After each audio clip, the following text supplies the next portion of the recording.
Right, everyone, welcome back to the latest edition of Prem Talk, your go-to spot for anything Premier League, anything Champions League. I'm Zeki, joined by Milan and Sam from last week.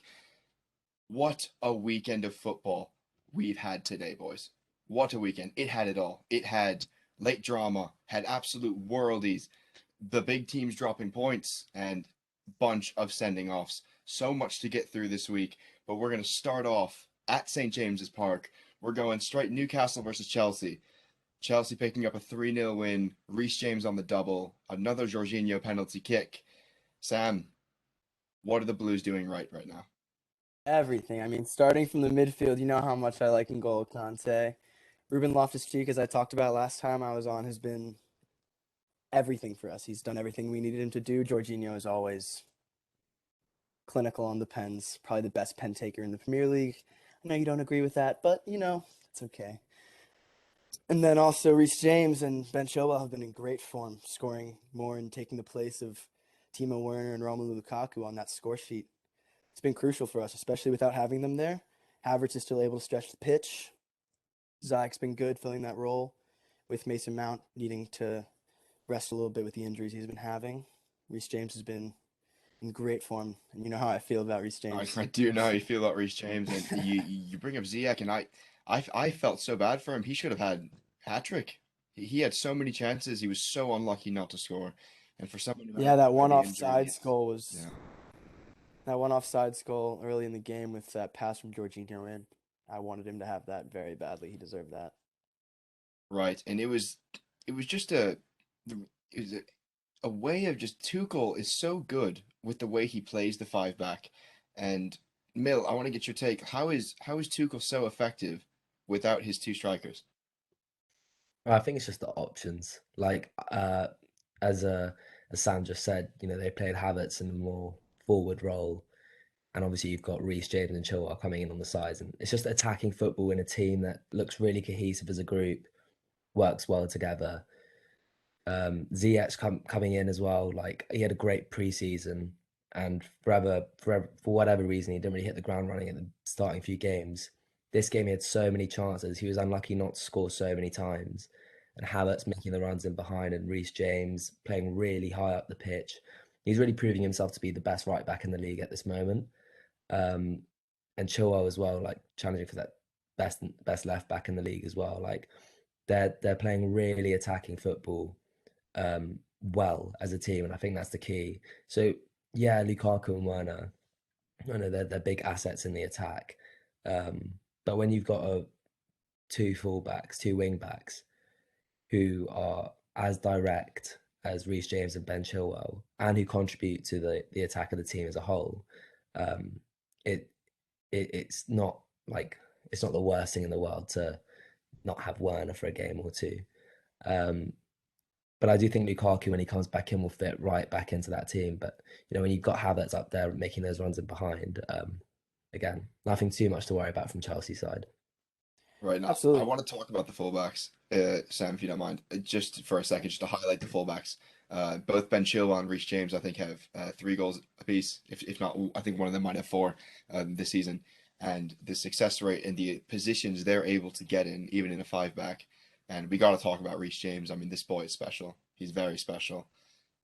His the goals he scored were were absolutely world class. Like they were strikers finishes, and he's a right back. They were absolute rockets, and the contact with the ball, the accuracy, and the instinct. And one was on his left as well, roof of the net. It's a testament to Tuchel's game plan, and also Reece James individually as well. Chelsea seem to have this plan which allow their fullbacks to get into these attacking positions without having too much stress defensively. Sam, if you want to add on that. Yeah, I mean, obviously, I've liked Reece James since first time he stepped on the pitch. I can't remember which announcer said it, but someone said that Reece James is a scorer of great goals. All he does is score banger after banger, and his ability to do that is amazing. But I think a lot of that comes from Tuchel's plan, and that goes back to what Mill was saying about the team cohesion. It's clear that everyone in that dressing room has bought into whatever Tuchel is saying.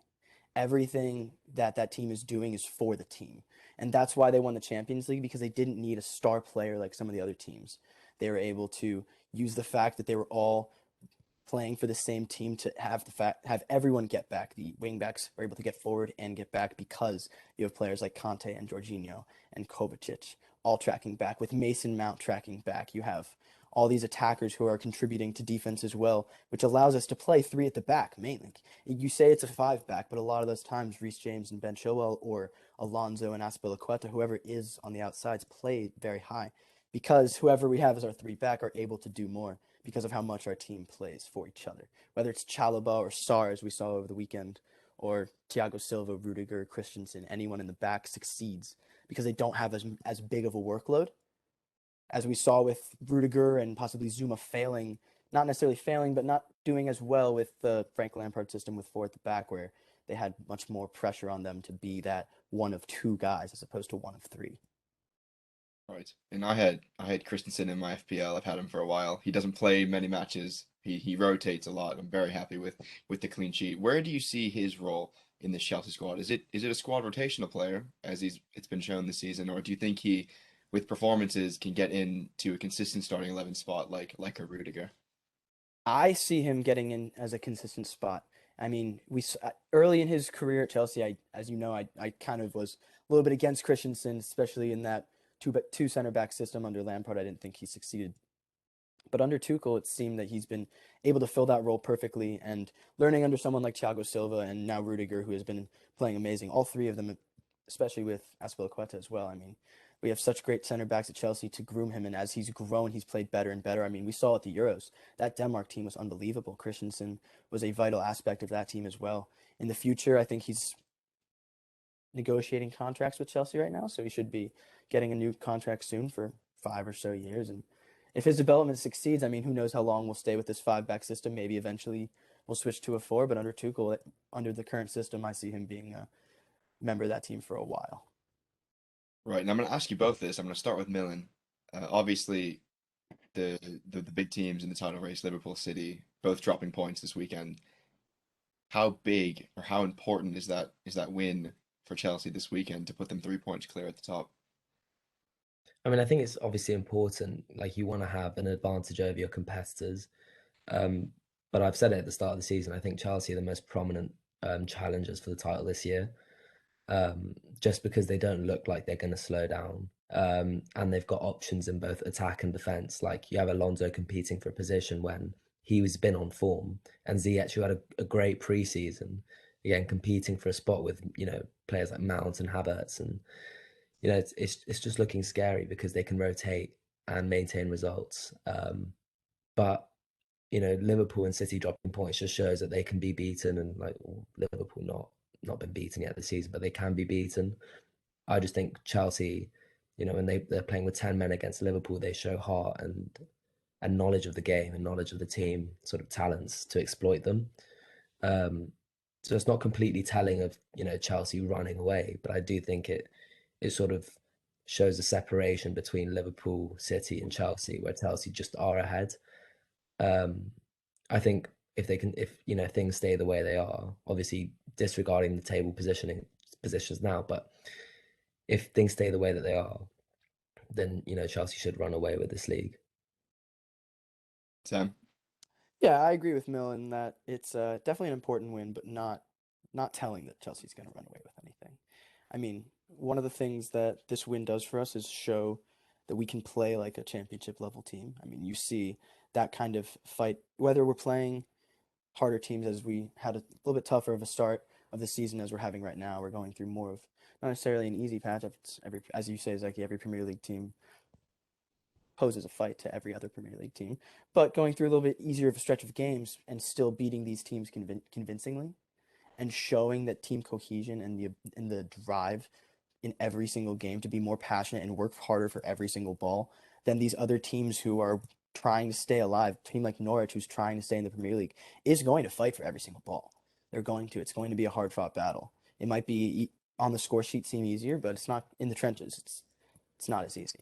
So that shows signs of a team like City last year, Liverpool the year before, City many years before that, of being able to win these games convincingly, and that's what a title team does. So it's definitely good for the confidence, and going into a Champions League week, it's great. But I agree with Mill. It's not telling that a team like Liverpool can't go on a stretch of games where they're winning because they haven't lost a game yet. The Blues have done a really good job putting away the small teams that they should be beating, something United hasn't done, obviously. And going through, you have a relatively easy two-run stretch. You have Malmo midweek, which I assume many players are going to be rested for, and then you have Burnley, your next match in the Prem on the weekend, and then the fixtures get a little tough stretch. You have Leicester away, Juve at home, and then obviously you're hosting United on the week after Thanksgiving. So the fixtures start to get a little rough. The rough patch. Hopefully, Lukaku's back for you guys. Warner's back. Should be by that time in 2 weeks' time. So really curious to see how you guys progress. And I'm assuming you're going to get two more wins. So you could be going into these next week with a really big win streak. Yeah, and that's one of the other things that I think has been so great about our team with what Mill was saying about the rotation in the back and what we've been talking about. The ability to have players like Malang Sarr who are coming back from a year-long injury and hasn't had a lot of play time to go into a game with him playing in that role with Chalobah at the center as well. Two young players who are playing in their first Premier League season, and to still get those wins where we can have players like Rudiger rested on the bench and Silva rested on the bench for those bigger games that are coming up. I think that'll prove very important for us in the future. Right, moving on to your title contenders, your fellow title contenders, City and Liverpool. We're going to start off with City losing 2-0 at home to Crystal Palace. Aymeric Laporte getting sent off for the challenge on Wilf Zaha.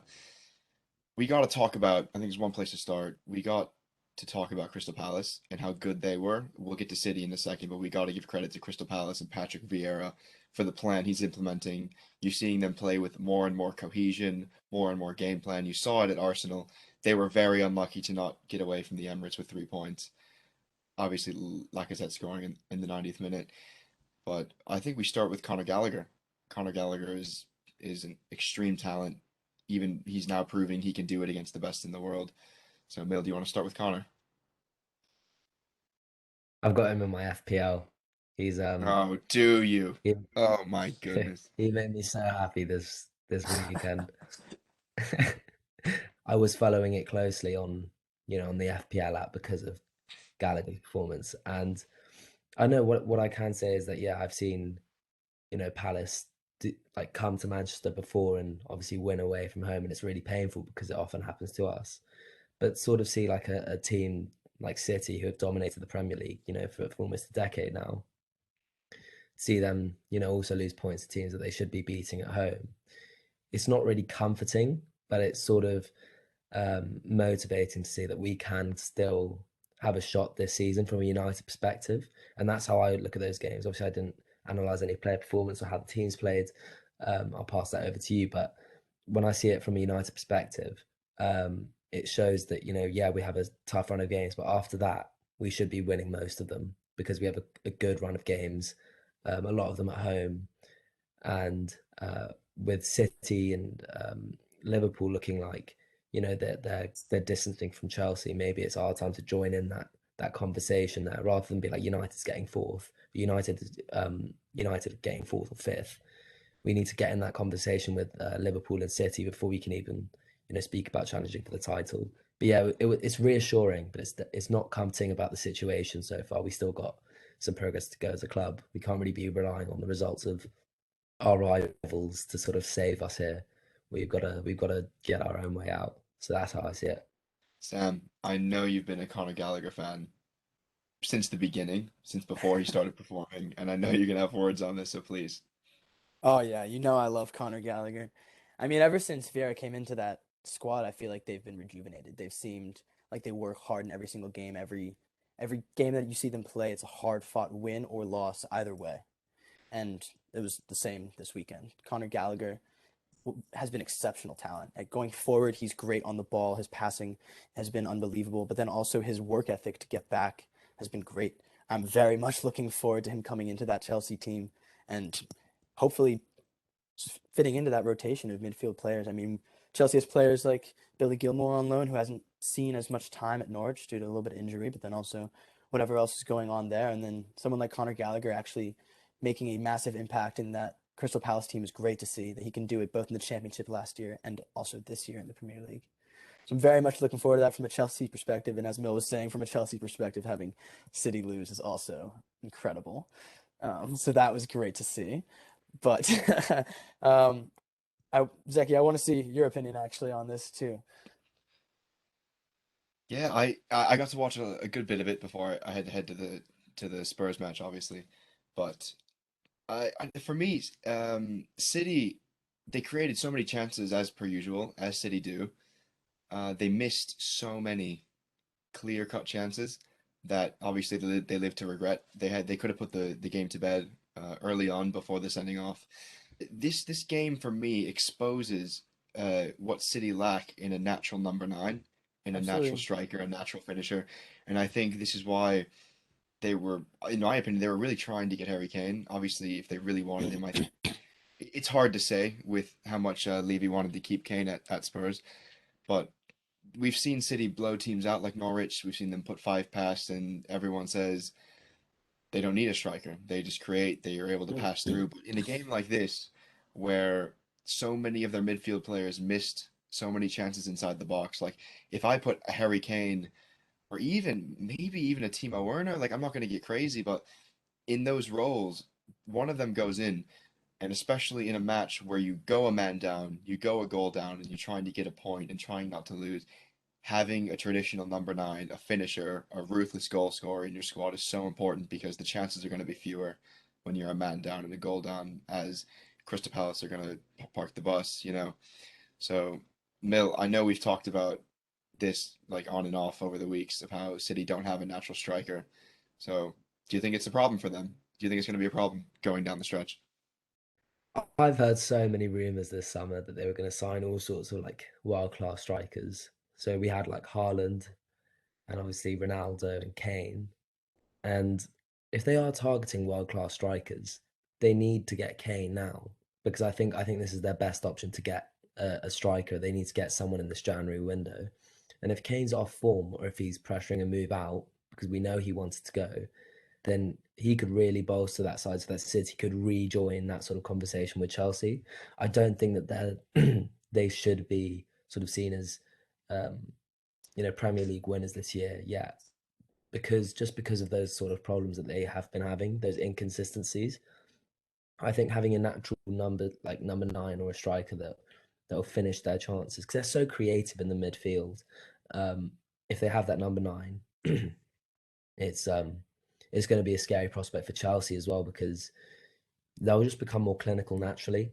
Um, I wonder who it's going to be though. I think it's most likely going to be Kane. I don't see Haaland actually going to City. Um, okay, he might do maybe because his dad's gone there, but I don't see Haaland going to City. I just think it's either Kane or it's a different league apart from Haaland. So Well, it yeah, could be a blessing in disguise for them actually, because Kane's value has dropped yeah. immensely since the summer. There's no way anyone's paying 100 million for him. So, and I see he's going to be out the window in the summer, if not sooner. So we'll see what happens. Obviously, I'm hoping for more of the same this weekend as they travel to Old Trafford next weekend.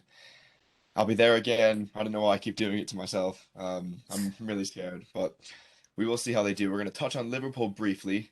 Now, obviously, Liverpool squander their 2-0 lead at Anfield to Brighton, who have been in phenomenal form. I think Graham Potter has done an absolutely phenomenal job with that squad.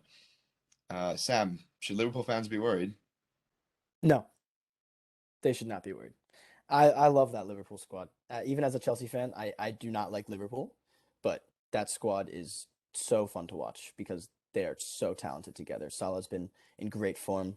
I think Liverpool are Chelsea's most like fiercest rivals in terms of the championship this season. I mean, we don't need to talk about United for the title race, but I believe that right now Liverpool is Chelsea's biggest rivals for that.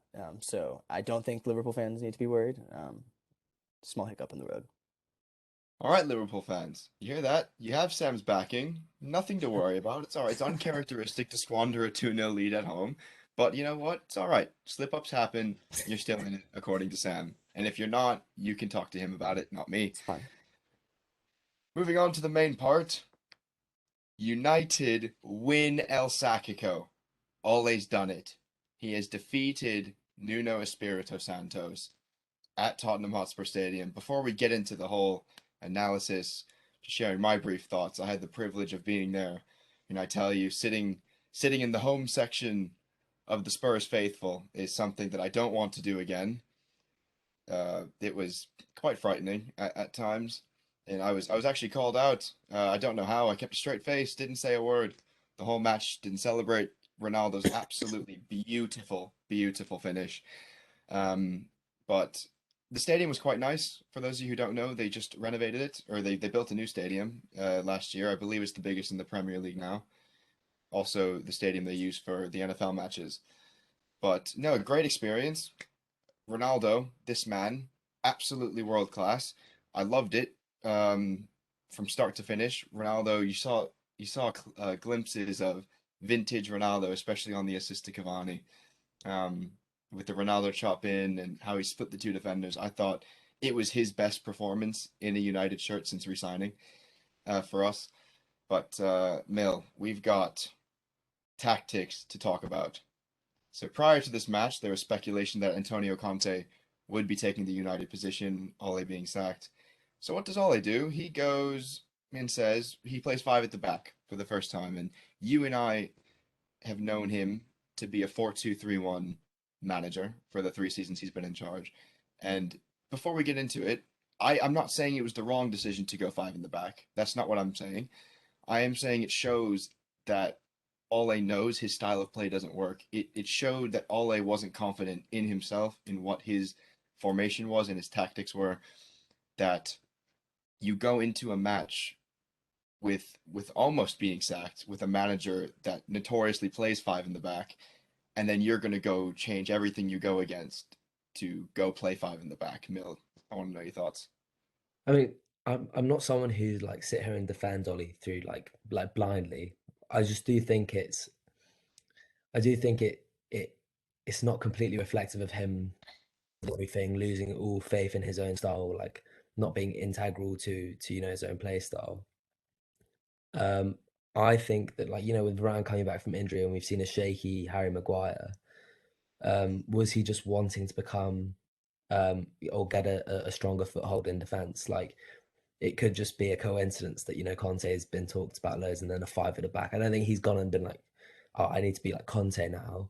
I need to go do this five at the back thing, otherwise I'm sacked. I don't think it was like that. I think it's just because our defense has been relatively weaker than what he would have liked. And okay, it might have sparked like the idea of a five at the back, but he stuck with McTominay and Fred in the midfield, when people probably would have turned for Van der Beek and maybe Tellez on the left. I think he had he clearly thought about the game, um, to do that. He clearly thought long and hard about it. And when the game started, I thought Tottenham looked the more aggressive side. They were attacking us, but I watched Harry Maguire just absolutely give his all in defence in that first half, and I thought he was absolutely fantastic. Um, okay, Son almost scored in the beginning, but Harry Maguire's performance in the first half just had me sat there on the sofa thinking, like, why is he putting this effort in? Because he knows it's El Sackico, as you've just said. Is he playing for Ollie? Is he playing to keep Ollie in his job? Is he playing because he's scared that, if a new manager comes in, he's going to lose his captaincy? Is he playing because he's had loads of criticism and he wants to prove haters wrong? Um, but then I look at, Ronaldo playing, and McTominay's reaction when Cavani scores, and Bruno's reaction when Cavani scores, and everyone's reaction, during the game, and the goals and the encouragement on the team.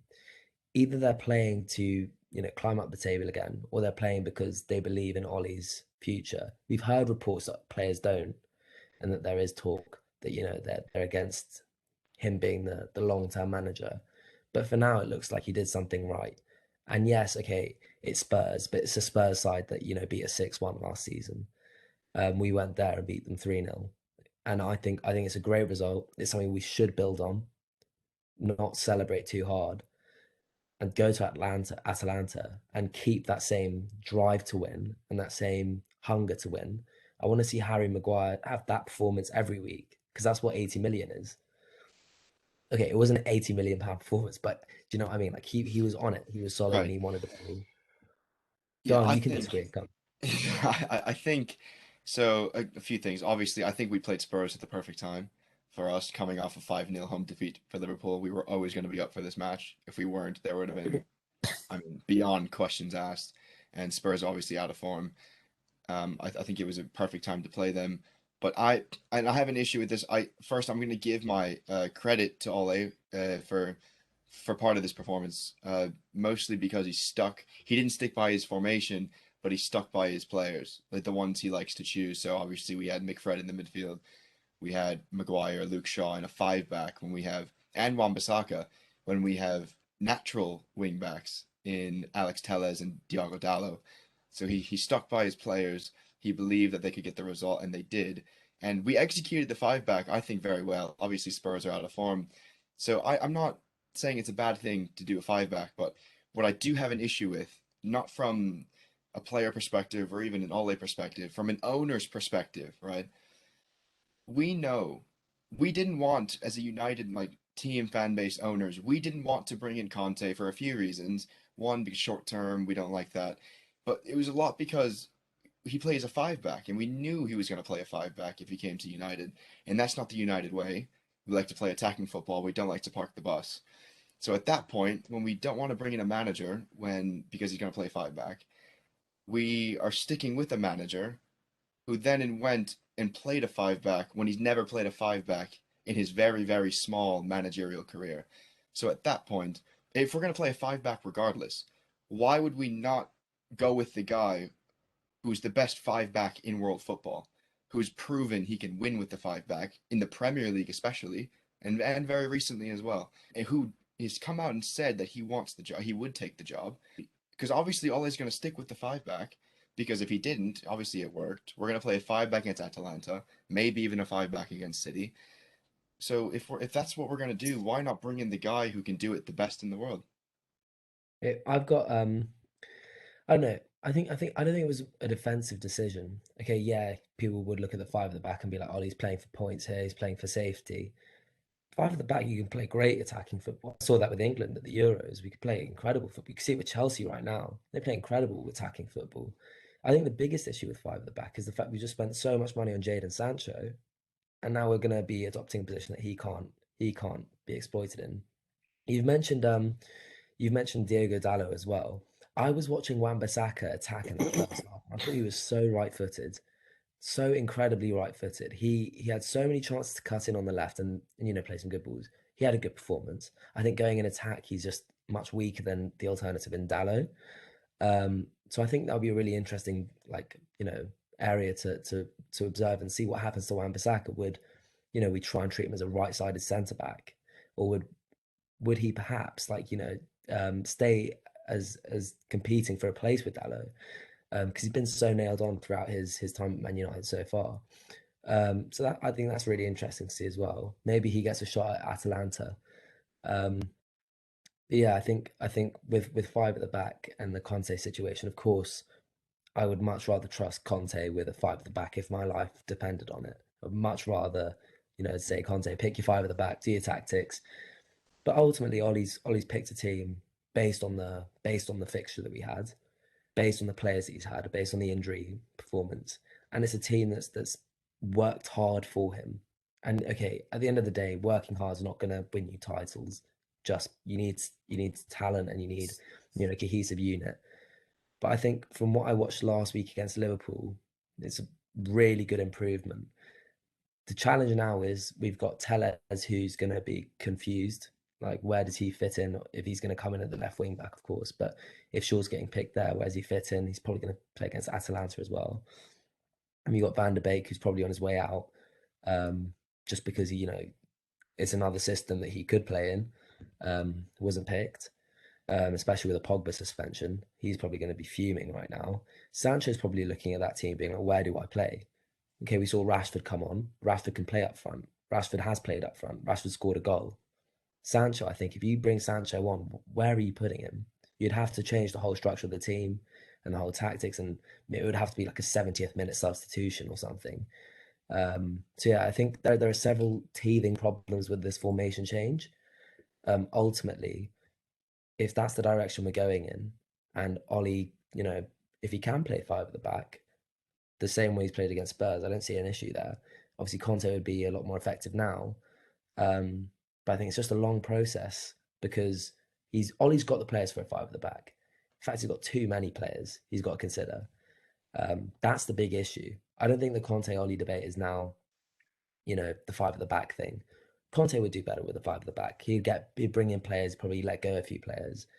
But Ollie right now, all he has to do is focus on motivating those players, putting that same energy and desire in each game, and not have another Liverpool or another Southampton or another Leicester. Be consistent, and I think that's the main direction we're going in.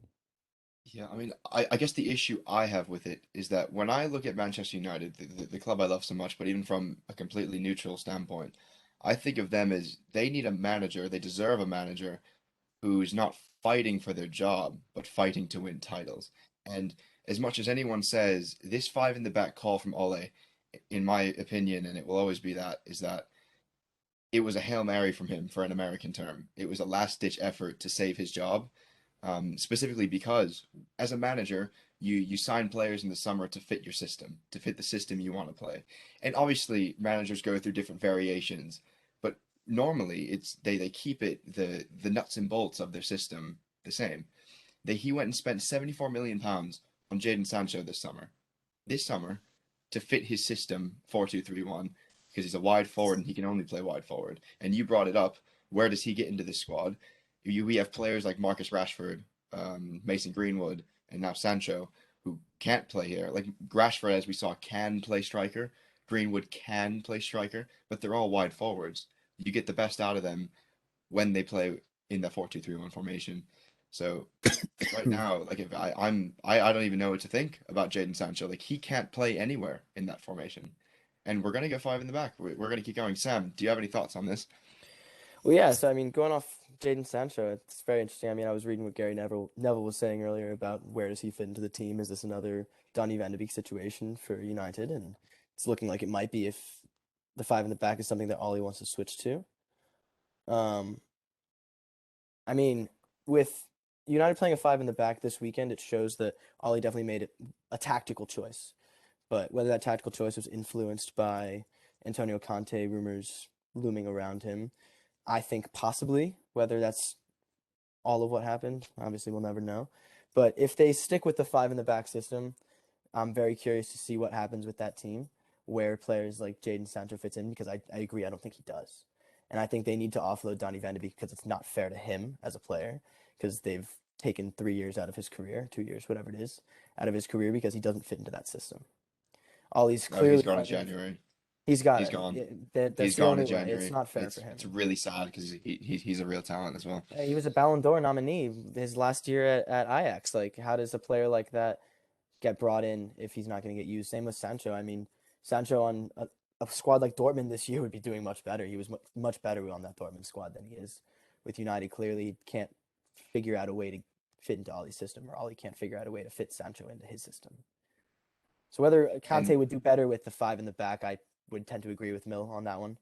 But United always talks about wanting longevity out of their managers. I mean, after having Sir Alex for so long, they wanted to find their next Sir Alex, hoping it would be a former student of Sir Alex becoming the teacher. And whether they're ready to give up on that or not, I kind of agree with what Zeki was saying 2 weeks ago, that time's running out, and if he's going to start changing his system that much, if you were to change a system 5 or 6 weeks ago, maybe 7 weeks ago, it'd be, oh, it's a tactical choice. They win a game. It's a great tactical decision. Now it's like he's going for a Hail Mary, as Zeki said. I So, have so many issues with this Sir Alex Ferguson, Ole Gunnar Solskjaer comparison. oh, I don't I think there's a understand comparison, but they're I trying to do. understand that Sir Alex had a tough time in his early days, and he was almost sacked. He was very, very close.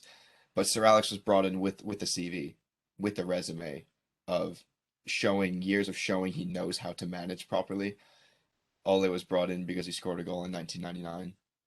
It was a Um, good goal, though. so it was, hey, Best goal, best goal. it was a great goal. It was the treble. But moving on from that, like from a Spurs perspective now, they were holding meetings today um, talking whether or not they sack Nuno or not. And I'm looking from from a Levy perspective, there's not many managers available. Conte's available.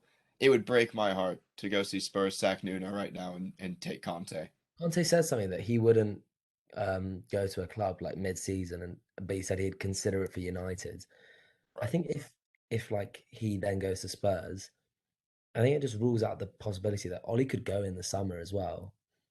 Like let's say Ollie gets fourth place and we get knocked out of the Champions League in like the round of Oh, 16 or something. I think I think Ollie goes. Yeah, you should go there.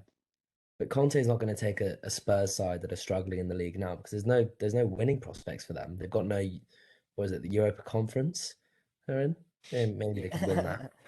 Yeah. Are they out? I right. don't even No, watch it. I tell you, it took every single ounce of energy in my body to not bring up the Europa Conference when the Spurs fans were chatting at the match. I'm really happy I didn't because it wouldn't have ended well for me. But yeah, they are still in that. But I agree. I agree because I don't think he would either. But I just think we're passing up on an absolute gem who I think could show us how enjoyable a five back could be with the attacking talent that we have. I mean, you see it with Chelsea too. I mean, you mentioned five back being defensive football, and Mill was commenting how it's not really defensive football, and you see that with Chelsea. I mean, I think we're in second with number of goals scored, and we're in first with goals conceded. Like you see that system is able to do both, and it's exciting to watch that Chelsea team. The passing is great. Watching games is not boring football like you would see with a Mourinho five back. So it's clearly possible to play entertaining, exciting, attacking football. That's the United way with five back. It might not be the traditional United way, but maybe that's Yeah, something that they need to see. I'd love to see Conte's five back at United, but as a United fan and as a fan of Ole Gunnar Solskjaer as a player, um, there's nothing more made of dreams than him turning around right now. I am Ollie out, okay? Before we It carry on doesn't with sound this, like it. It It does doesn't not. sound like it. no, because it's because I'm living on a dream right now. We just It's won the 3 hope 0 at that Spurs kills. after It's a the hope 5 that 0 loss. kills. Let's say now we've gone and beaten Atalanta and we beat City at home, and we go and play Chelsea and we beat them, we beat Arsenal.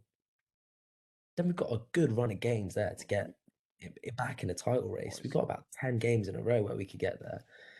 Okay, Chelsea's Do you obviously going to realize be the what you've hardest just game. said, Mill? Do you realize what you've just said? To the Imagine viewers how watching this, Mill is up in the clouds right now. I'm gonna bring him down to reality. He just said, "Why don't we just go beat a good team in the Champions League, go beat one of the best teams in the Premier League, go beat Ole, another Ole one of the Gunnar best teams in the Solskjaer, Premier mate. League?" Ole Like Gunnar he just, Solskjaer. yeah. I mean, That name the is funny thing associated is, with magic forever in the club. it will, as a player and as someone who doesn't want his legacy tarnished, one, and two, who loves the club, should put his hand up and say, I've got you here. I need someone else to do it.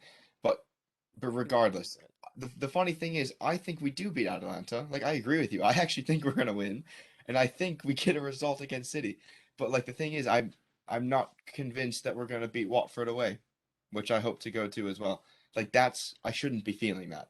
If we had Conte, I'd go into every match thinking we should win this. With the squad that we have, we should win this. And I want to talk about the players because enough about the manager. We've talked so much about Ole in the last few weeks. The players deserve credit for what they did and how they turned up. I thought, and I'm not a McTominay fan by no means, by no shape or form am I a McTominay fan, but he played a very, very good match against Spurs. Fred as well. Fred looked really sharp compared to what I'm used to seeing from Fred. When he had that shot and it tested Lloris, I Yeah, was there like, bloody hell, Fred. Where's that come from? right. Like, why do you do that all the time? But yeah, incredible performance, I think, from all 11 of them. Just insane. I really enjoyed seeing the three center backs play together because I think they complemented each other so phenomenally. Harry Maguire having two athletic center backs next to him was so good because it allowed him the freedom to just command the air, command like just stay. He could take risks where he Yeah. would have cover in the back because we've seen him take so many risks, like going into 50-50s, missing them, and then we're so open at the back. That's how we conceded against Liverpool so many But times. Varane is Ronaldo's first absolutely goal, world class. Yeah. Ronaldo's goal, he passed it to Bruno Maguire and he went for a 1-2 run. Like, I've never seen that from Maguire before. But I'm happy he did it because it shows that, Right. he wants to get forward and we want to attack. Of course, if the ball got played back, I would back, Shaw, Wan-Bissaka, Lindelof, Varane to be there. And if Maguire's up there and he wants to get involved, yeah, go on. Like, do you know what I mean? That's the attacking I football I want do. to see at five in the back. He looked hungry that game, really hungry, and I loved it. I just loved that Something to game. prove, and I'm so happy for De Gea. I could not be happier for David because he deserved a clean sheet. He was so Mm, long overdue for a clean sheet. He's been our season MVP so far. 100%. He's absolutely world class, and it was awesome to see him get a clean sheet. You saw how much it meant to him as well, and the emotion on the players' faces, like when we'll get to Ronaldo's goal in a second, but the assist, the link-up play. I mean, Bruno picked who was it? Was it Højbjerg who lost the ball in the middle? I don't remember who it was, but anyway, Bruno was on the bounce. He picked the pocket of whoever that was, held it up well. You see a Ronaldo classic chop inside, and Yeah. then Cavani's class. Like that's what Ronaldo was lacking the last 3 years at Juve. A world-class strike partner who can finish off chances. Cavani, that little dink over Lloris was absolutely Yeah. world class. There's another thing about the five at the back. You've got a two strike force now. That's the first time we've seen Cavani and Ronaldo play together starting. Obviously, we saw them at Atalanta, but at Atalanta when Cavani came on, they were great together. I thought those are our second half performance against Atalanta. It shows that they're two old lads, but they play like they're in their prime. Okay, well, I've seen them both in their prime. They don't play like they're in their prime, but they play like normal players are in their prime. Do you know what I mean? They're two Right. world-class strikers, and together they could be really dangerous, especially with Rashford and Greenwood being like, great sort of uh, students to those two strikers and maybe coming off the bench and playing those lesser games and getting their experience up. They can learn so much from that strike force. Again, the Sancho thing is a bit of a sticky one. And same with Martial. It's like Martial is now probably what fifth choice. Um, so yeah, I don't know, but that strike force is really like I think it's what fans want to watch. You want to watch a game as if you're picking your FIFA side. You want to pick like the most sweaty, overpowered team and just watch them destroy. That's what I watched in attack. I watched Cavani and Ronaldo with Bruno behind, and I loved it. I thought it was a great thing for United fans to see, especially in a big game, and I hope I see more of it. It's just will it be the same passion, the same sort of will it be a good day every day? Depends. Ronaldo and Cavani cannot start together every single match. I know for sure Cavani doesn't have the legs for it. Ronaldo might, but he. So I am really excited. I think we see a combination of Ronaldo and Rashford if it's a 3-5-2 again up top, which I'm really excited to see actually because Ronaldo creates so much space in behind him because he just naturally draws defenders, which Rashford can then exploit in behind with the pace. And I think against a side like Atalanta, we're going to need pace in behind. Um, I mean, all I needed experience over the weekend, and he got it. But yeah, very curious to see what happens with that. I'd absolutely be shooting myself if I went the whole episode without us talking about that absolutely magnificent finish from the man on my wall, Cristiano Ronaldo. The first goal, like honestly, I was watching, I was directly opposite of it. I was on the other side. Had a great view of it though, and I watched it back on the telly afterward. Oh my God. Like obviously Sorry, people are gonna be like Salah's. Yeah, go ahead. Yes, Sam. did you just say Telly?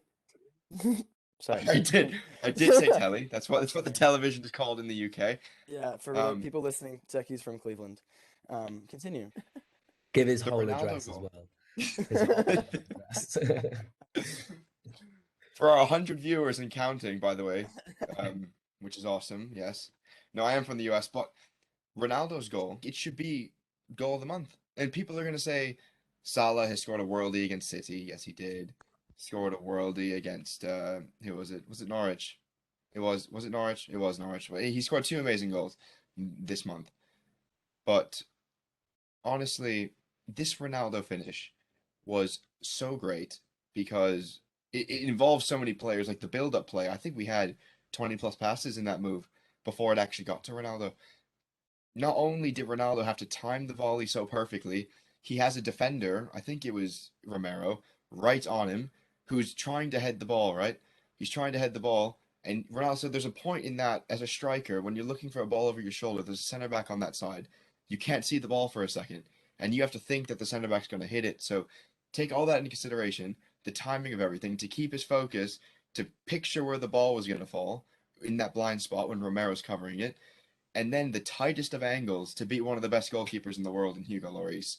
There was only one spot he could put that ball, and it was side netting, and it was absolutely perfect. Oh, no doubt. It's like a Incredible goal. right-footed Van Persie finish. It's like you see some of those from Van Persie from the left to right. It was just beautiful. Yeah, that ball from Bruno also, like that can't be talked about enough. That ball was unbelievable. The timing from Ronaldo on that run as well. Like when I Yeah. first saw it, I was worried maybe he was offsides by a step, but to get back on and then make that run and that volley. Wow. We saw against Atalanta as well. He was miles offside. He just casually walks back on and then sprints, and then His he gets the header. positioning, I don't understand it. It's something else. Leads the games. I think Roy Keane said you could have 9 players who are pressing and one great player who doesn't have to press. He just has to read the game. Because everyone says, the Graham Souness especially says the whole team has to press.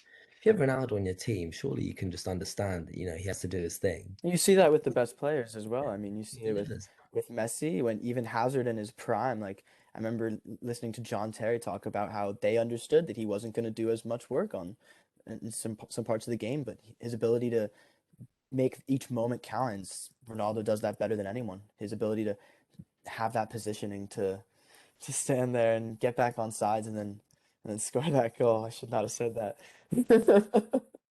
Goal of the month, in your opinion, Sam?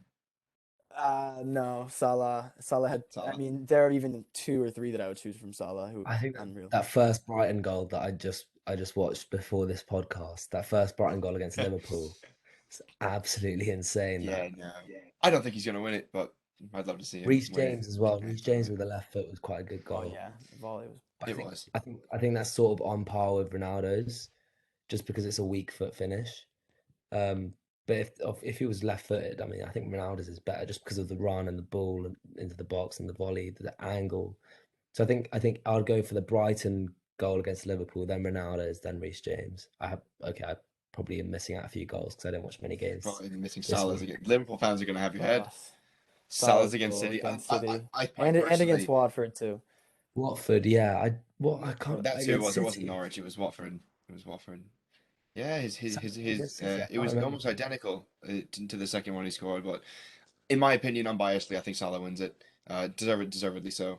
It was great. But enough of that. We had a phenomenal weekend of the Premier League. Sam, before we cap off Champions League midweek, score prediction for Malmo Chelsea. 4-1 Chelsea. All right, Milan United Atalanta away. I think we should win, but I think we're going to be playing a weaker side because we have to prioritize City. So I'll stick with my gut here. Okay, let's say I'm optimistic. I'd say a 3-1, a 3-1. Let's leave it at that, a 3-1. I was going to say the same thing. I think it's 3-1 as well. Guys, thank you so much for tuning in. We're going to do a Champions League recap on Thursday. It has been absolutely wonderful weekend of football. We can't wait to get our next episode out. And thank you guys. Please, when you go off the video, please like, subscribe, comment, and please send us in questions so we can answer them on the next episode. Big week of football ahead. Thank you for tuning in. This has been Prem Talk. Zeki, Milan, Sam. We'll talk to you in a few days.